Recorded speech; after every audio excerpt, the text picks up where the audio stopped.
honestly just kind of a natural progression of the work that we were already doing together with contact tracing. Utah County residents have a new place to go to receive a COVID-19 vaccine. It involves the end of or at least a partial end of the mask mandate in the state of Utah. Governor Spencer Cox signs a bill that shows the light at the end of the COVID tunnel. So the audience can expect to see the very best of Andrew Lloyd Webber and the very best of Utah. The music of Andrew Lloyd Webber is coming to Eccles Theater in Salt Lake City. Welcome to NewsLine. It's Thursday, March 25th. I'm Tucker Thompson. And I'm Catherine Bennett. A new COVID-19 vaccination site opened this week at BYU. NewsLine reporter Rachel Smith met with the Utah County Health Department to discuss it. Rachel, tell us about the new site. I sat down with Danica Topham from the Utah County Health Department to learn more about the BYU vaccination site and how it came to be.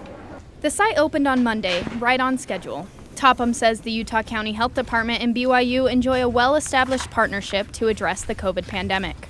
Since the beginning of COVID, we've partnered with them for contact tracing, and this is just kind of the natural evolution. It's been really great now that we have this space with BYU. A variety of workers and volunteers staff the site, including some BYU students.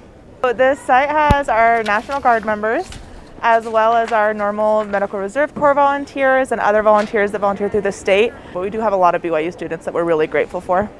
The site has a capacity for around 2,000 vaccinations a day, but Topham says they've had a daily turnaround of closer to 700 shots during the first week. All right. The vaccination process is fairly simple. After registration, vaccine recipients get an email with a confirmation code that they bring to the site. When they arrive, they scan their ID and schedule the second dose if necessary. After you schedule your second, then you're going to go to the counseling nurses, and they'll advise you whether you need to wait 15 minutes or 30 minutes after the vaccine for observation. After you meet with the counseling nurses, you'll go to the shooting nurses where you will get the injection. And then you go to a waiting area for 15 to 30 minutes so that the nurses can observe and just make sure that you're not allergic to anything. While some sites accept walk-ins to fill the leftover vaccines, Topham says that Utah County doesn't typically accept walk-ins. We saw the amount that we have for the appointments, so we have a pretty exact number and we don't do walk-ins. The Utah County Health Department has 3 different vaccination sites, one in Provo, American Fork, and Spanish Fork, but many other providers also offer the vaccinations. You can visit health.utahcounty.gov to schedule your vaccine or text UC Health to 888-777 for vaccination updates. Reporting for NewsLine in Provo, I'm Rachel Smith. Thanks, Rachel.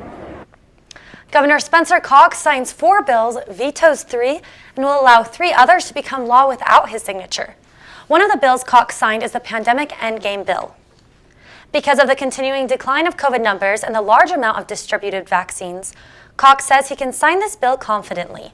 The bill removes this mask mandate for everyone except schools and gatherings of more than 50 people. This law goes into effect on April 10th, but Cox reminds people they can still wear masks after that date. That doesn't mean that you can't wear a mask. In fact, we still encourage you to wear a mask, especially if you have not been vaccinated, and so that you can protect yourself and protect those around you. It's important to note that businesses can still decide to require masks. Cox has signed 460 bills from the 2021 general legislative session. Today is the last day the governor may sign or veto bills. The Center for Disease Control and Prevention is advising spring breakers to stay home this year to protect themselves and others from the coronavirus. If you have to travel, the CDC urges you to take a COVID test 1 to 3 days before you leave, wear a mask in public, and get vaccinated if you are eligible. They also recommend that you get tested 3 to 5 days after you return home. Coronavirus safety requirements in Utah are starting to relax. However, as NewsLine reporter Chloe Stewart tells us, Brigham Young University remains cautious. Chloe, will students still have to wear masks on campus? Utah's mask mandate is being lifted on April 10th, but that might not mean that you don't have to wear a mask anymore. BYU will still require students to follow university COVID safety guidelines even after the state lifts Utah's mask mandate. Wearing a mask indoors and social distancing will remain the norm on BYU's campus for a while longer. Even though Utah County is a moderate transmission area, it's so important right now that we maintain vigilance for the next few weeks and months until the vaccine is more readily available. While those ages 16 and up are now eligible to receive the vaccine, people still have to wait for enough vaccines to become available.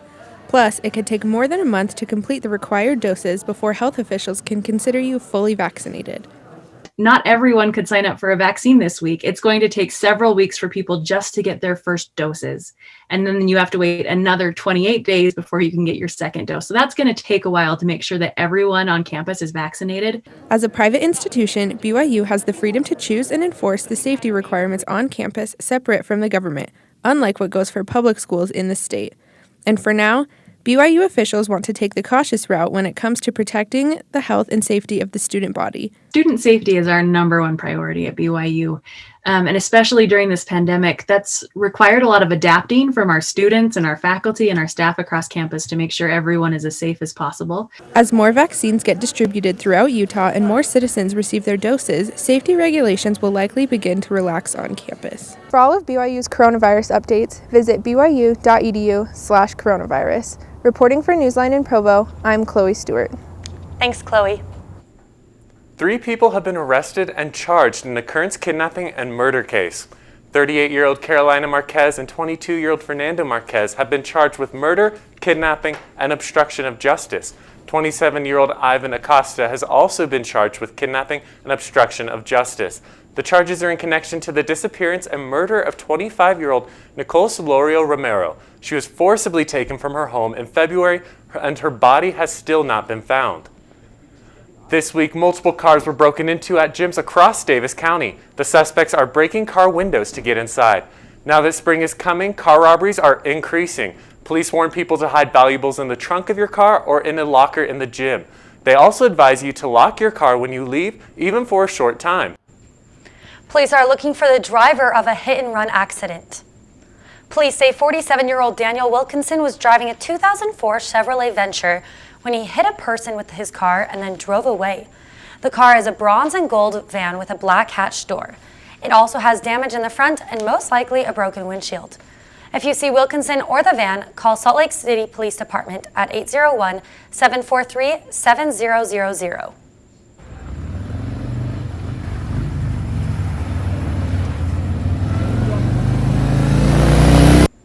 The West Valley City Police Department did a school crosswalk safety drill. As you see in the video, the van did not stop for the pedestrian, which is against the law. Drivers have to let the pedestrian walk from curb to curb completely before going. Police saw a total of 152 violations during their drill. A little girl in Orem who was reported missing has been found. 7-year-old Jocelyn Cortez was located out of state last night. She had been reported missing after her mother last saw her at a classic skating rink with family members. She had been with her 63-year-old grandmother, Yvonne Cerda San Martin, and 24-year-old aunt, Paola Bayon. Orem police say she is not in any danger, in good health, and on her way back to Utah. Police will not be commenting any more on this case. A missing boy from Salt Lake City is found. 11-year-old Kevin Ituritica went missing on Tuesday morning after running away from his home in South Salt Lake City. But this morning, police confirmed that Kevin is found and safe. He is currently in the state's custody. Salt Lake City Mayor Aaron Mendenhall wants people to minimize water waste after Utah's record-breaking dry year. And so I think this theme of conservation is something that I encourage residents not to shut their ears to. 2020 was recorded as the driest year in Utah and the 7th hottest on record. The majority of Utah water comes from local canyon streams. These streams are lower than normal due to the hot year and less snow. Mendenhall plans to transition to other resources such as lake water. She says Utahns should try to incorporate water conservation into their daily life. The streams in Zion National Park as well as the North Fork of the Virgin River are contaminated with toxic bacteria. The bacteria, cyanobacteria, can be poisonous to pets and humans if they come in contact with it. Park officials warn visitors not to drink the river water or swim in it, as the bacteria can enter the body through the eyes, mouth, nose, or open wounds. Anyone who comes into contact with the bacteria should call poison control. Provo Mayor Michelle Kafusi announced she is running for re-election. I'm Mayor Michelle Kafusi, mayor of the greatest city in America, and I'm running to continue to serve you and advocate for our shared values. Kafusi listed some great qualities of Provo. She highlighted Provo's recreation and education opportunities, as well as a thriving economy. Kafusi called the people the secret sauce to the city's success. This week is National Drug and Alcohol Facts Week. The purpose is to educate teens about the dangers of drugs and alcohol and to bust the myths about their use. Studies show the number one way to prevent teenage drug and alcohol abuse is by parents and guardians talking with their children about the consequences. To find out the facts, visit parentsempowered.org.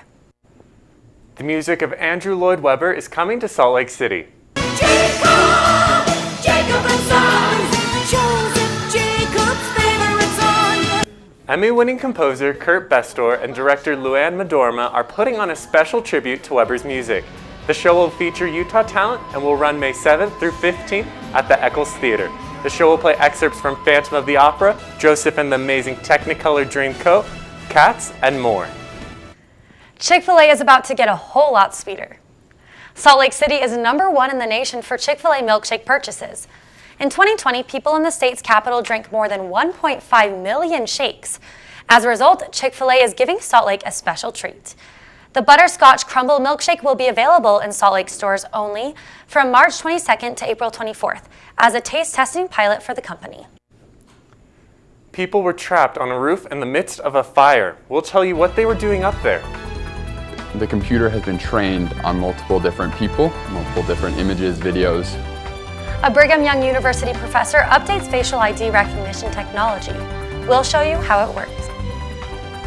Plus a volcano eruption in Iceland and lots of clouds here in Utah, what you need to know for the weekend. Up next. When you think of Miami, you think of, rich, glamour, but 5 miles away from the beach, there's people who've never seen the beach. I was confused why somebody was in this situation, especially in America.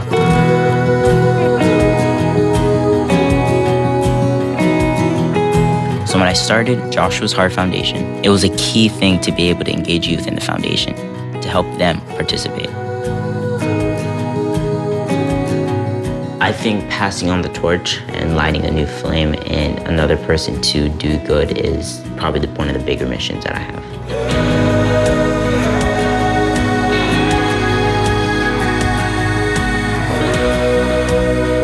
So we are each making a bigger difference.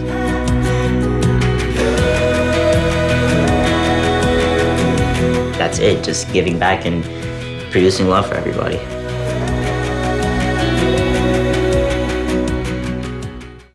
There's a lot of fear in coming back to school. I'm a 40-year-old man that walked in there to get his high school diploma. It was very hard for me, but one of the teachers was Miss Araceli. She gave me direction. Every single time I had a question, she'll put down whatever she's doing and she'll sit there with you until you get it. 50% of getting your high school diploma is walking through those doors. The other 50% is doing the work. Find free adult education classes near you at finishyourdiploma.org.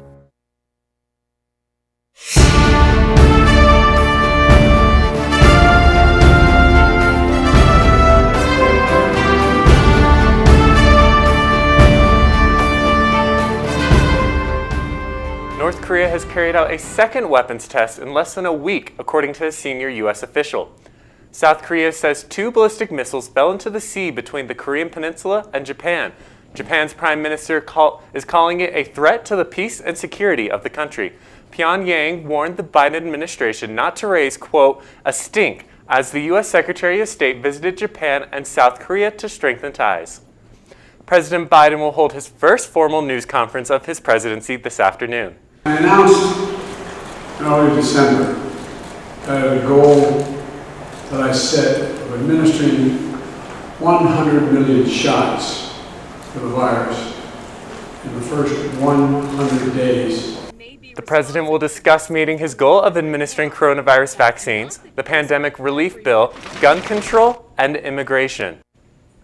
Senator Sidney Hyde-Smith from Mississippi says voters should not cast their votes on Sunday. In God's word in Exodus 20:18, it says, remember the Sabbath and keep it holy. The Senate Rules and Administration Committee holds a hearing on the For the People Act, which reforms elections. And in response to New York Senator Schumer's question as to why Georgia doesn't vote on Sundays, Smith says that in the U.S., in God we trust. Check out this burning building in downtown LA. Look a little closer and you'll see there are people trapped on the roof. 8 people were hanging out at this vacant building when a fire broke out. You can see smoke pouring out of the windows as crews use a ladder parked on the freeway below to send firefighters up to the roof. First responders say the people up there were doing a photo shoot. The firefighters were able to put the fire out and lead everyone down through the stairwells. They were all checked out for smoke inhalation, but they're doing okay. There's still no information on how the fire started. More than 200 people gathered for a vigil near the King Soopers in Boulder, Colorado, to remember the 10 lives lost at the shooting. They shared messages of support, poetry, sang and thought about the victims and their community. People also brought photos and their memories of the people who died in the King Soopers shooting. The vigil lasted through the day and into the evening. Today in Colorado, the man police say opened fire in a grocery store in Boulder, killing 10 people, will make his first court appearance. As officials continue to investigate what happened, some lawmakers are calling for changes to gun laws. As Britt Conway reports, this is still a highly divisive issue. As a community mourns and investigators work to piece together what happened at this grocery store in Boulder, Colorado, President Joe Biden is pushing Congress to do something and pass what he calls common sense gun legislation. We have to act, to take common sense steps that will save the lives in the future. But as it always has been, there's a sharp divide when it comes to legislation aimed at gun control. We can't allow this to become normal. And it's not just the mass shootings, it's the daily shooting. And I think we just have to keep pushing the members of Congress who are unwilling to support it, because this matters. The weight of legislation should be against the criminals, not against law-abiding citizens. There are bad people who do bad things, and we need a way to protect ourselves. With Congress unlikely to move quickly on gun legislation, the White House is weighing whether to issue a number of gun safety measures through executive action.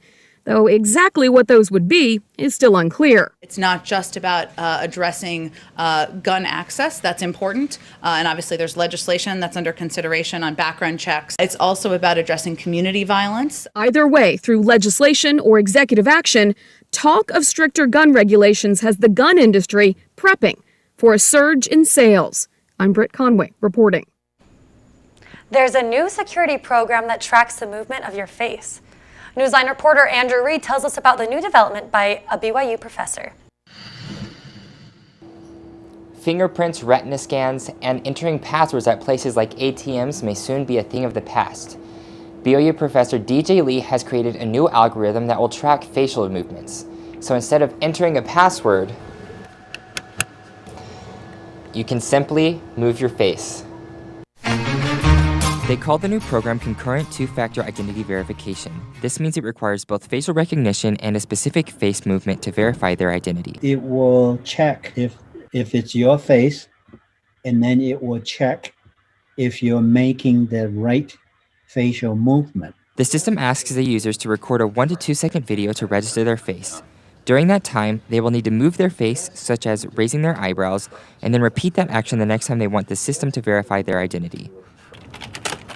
BYU student Casey Sun worked alongside Dr. Lee on this project and says the face movement works like a password. Most people hear about this, immediately they will say, oh, I can use it for my phone. But I think this has potential for a lot of different things. Lee hopes companies will use this technology to make the workplace more secure at ATMs, hotel room entry keys, and even access to your vehicle. It can be used to open a car or something. Can you imagine like not have to have a car key, but it just knows your face, so you're the only one that can drive your car? Lee and Son have recorded 8,000 video clips from different people to collect the data.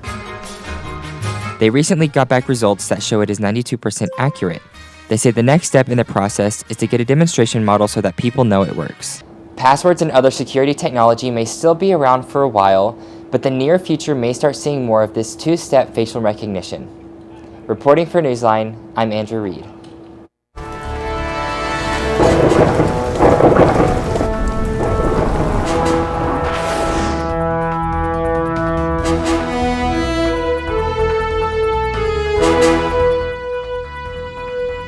Take a look at this volcano in Iceland. It was dormant for over 6,000 years, and now it is flowing. 400 reported earthquakes caused this eruption. In a couple of seconds, you will see it now, the view a couple of days later, and it is still steaming. But good news, nobody is in danger.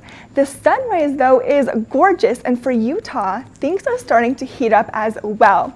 But first, we have some clouds. For our radar today, we have these clouds swelling all across Utah and the United States. You can see this blue and green patches. The blue is snow, the green is rain, and this will be here into this afternoon, at night, and then also Friday morning. So expect that snow Friday morning. And then when you're on the roads, also drive carefully. But because of this, the temperatures are going to be a little bit cooler as well. For today, we are going to be seeing some cooler temperatures in the 40s, of the high 40s, the high 50s. Price high of 47, low of 31. Moab, you're getting to a 38, Blanding low of 29. St. George, a high of 60. But for southern Utah for the week, it gets better. Of course, Friday, we are going to be seeing that snow rain mix, but also we will be seeing the 4 days of sun. And the highest temperature will be 80 degrees on Monday. So gorgeous. I'm coming down to southern Utah on Monday. And then Tuesday, of course, you'll have sunny days. For northern Utah, that sun will be disappearing on Friday. We'll have that snow, but then it'll come back over the weekend. The hottest day will be Monday with 67 degrees. Also, the coolest is 20 degrees for that Tuesday, rain and snow. Make some plans for this weekend. It's going to be fun. We just got to hang in there a couple of days. That's all I have for you. See ya. And I'll give you an update on the lawsuit between Taylor Swift and Evermore Park.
Visit aarp.org/caregiving for information on how to provide even better care for the person who once took care of you.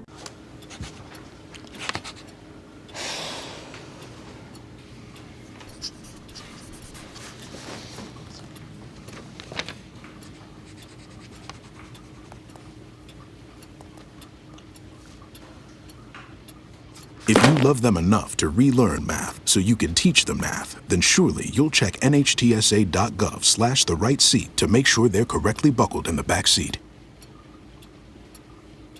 Come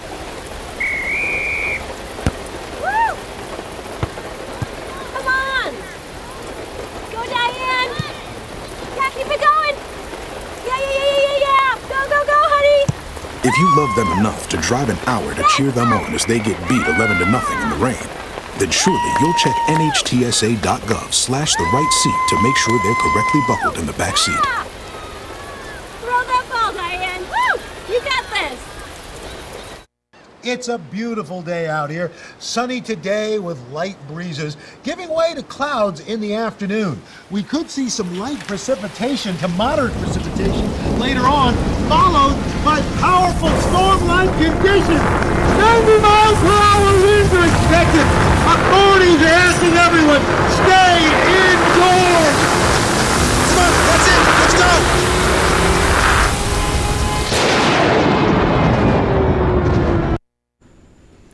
The lawsuit and countersuit between Taylor Swift and the Evermore Fantasy Theme Park have both been resolved as both parties dropped their lawsuits against the other.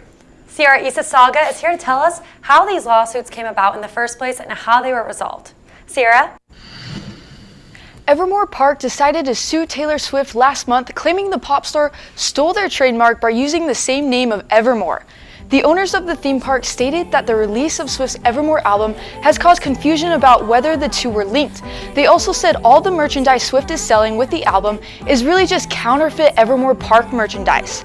Looking at these side by side here, we've got Taylor Swift selling hoodies with song lyrics, jewelry, and pop sockets, while Evermore Park sells small dragon eggs, guild patches, explorer bags, and dragon mounts.